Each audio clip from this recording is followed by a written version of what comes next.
Trouble is an interesting word. It derives from a 13th century French verb meaning to stir up, to make cloudy, to disturb. We, all of us on Terra, live in disturbing times, mixed-up times, troubling and turbid times. The task is to become capable, with each other in all of our bumptious kinds, of response.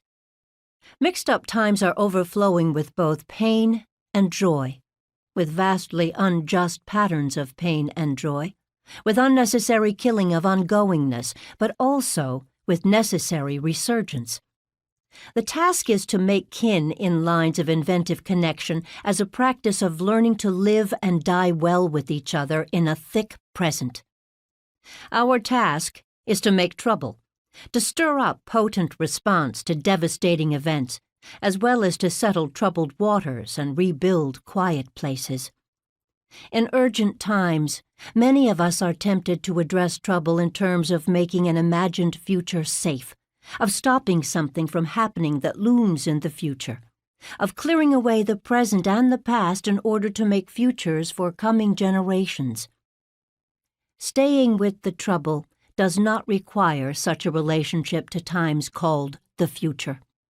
In fact, staying with the trouble requires learning to be truly present, not as a vanishing pivot between awful or Edenic pasts and apocalyptic or salvific futures, but as mortal critters entwined in myriad unfinished configurations of places, times, matters, meanings.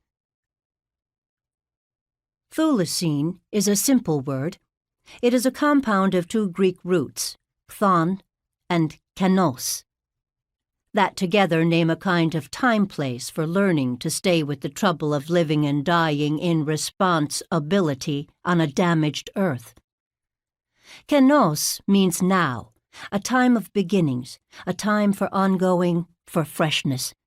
Nothing in kenos must mean conventional pasts, presents, or futures. There is nothing in times of beginnings that insists on wiping out what has come before, or, indeed, wiping out what comes after.